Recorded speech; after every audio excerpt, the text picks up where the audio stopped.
Why are we fasting Ramadan? I know you've heard the ayah in many places. In the masajid, khutbah, not even khutbah, even the nasiha that you usually get in the mosques. Because this is the time for it, and this is the time where the ayah is mostly quoted. Allah subhanahu wa ta'ala says, كُتِبَ عَلَيْكُمُ الصِّيَامُ كَمَا كُتِبَ عَلَى الَّذِينَ مِن قَبْلِكُمْ لَعَلَّكُمْ تَتَّقُونَ. Allah subhanahu wa ta'ala has prescribed Ramadan upon us just like He did to the nations that came before us. Why? لَعَلَّكُمْ تَتَّقُونَ, so that you would attain taqwa. Subhanallah. So Allah wants us to attain taqwa. You know why? Because taqwa is the key that opens all success. In fact, the final wasiyah that Allah subhanahu wa ta'ala gives humanity, وَلَقَدْ وَصَّيْنَا الَّذِينَ أُوتُوا الْكِتَابَ مِنْ قَبْلِكُمْ وَإِيَّاكُمْ أَنِ اتَّقُوا اللَّهِ. Allah says, the wasiyah I gave to the nation that preceded you. Wasiyah simply means the will. So to say, the final message that Allah subhanahu wa ta'ala has given every nation is that you have the taqwa of Allah subhanahu wa ta'ala. Now, Allah subhanahu wa ta'ala tells us something profound in the glorious Quran in Surah Al-Imran.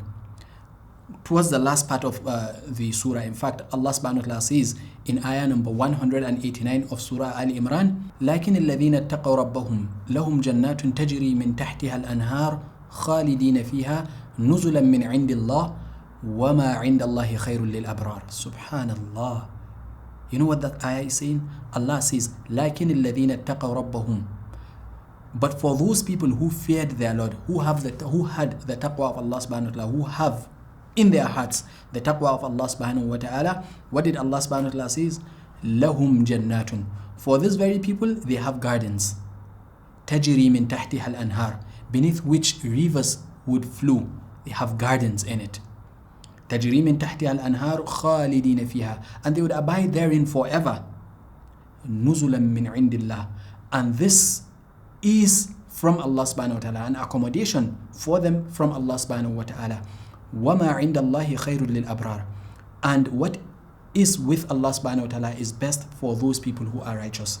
So, you know what this ayah is saying? Allah is saying, for people who have taqwa, who possess this very concept of taqwa within themselves, then Allah subhanahu wa ta'ala says they will have gardens. So in essence, if you have taqwa, then you have responded to the call of Allah. What is taqwa?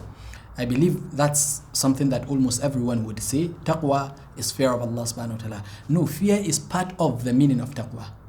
But taqwa is a very broad term which constitute the fear itself. But ultimately, to give maybe some few words that qualify the meaning of taqwa is like saying being mindful of Allah subhanahu wa ta'ala in every situation you find yourself. Wherever you find yourself, then you should have the taqwa of Allah. And if you do that, then Allah subhanahu wa ta'ala gives you al-Jannah. So that's another key that grants you al-Jannah. So in order to respond to the call of Allah subhanahu wa ta'ala of Darus Salam, then be of those who have taqwa. May Allah make it easy for us, and may subhanahu wa ta'ala accept from us. Wassalamu alaikum.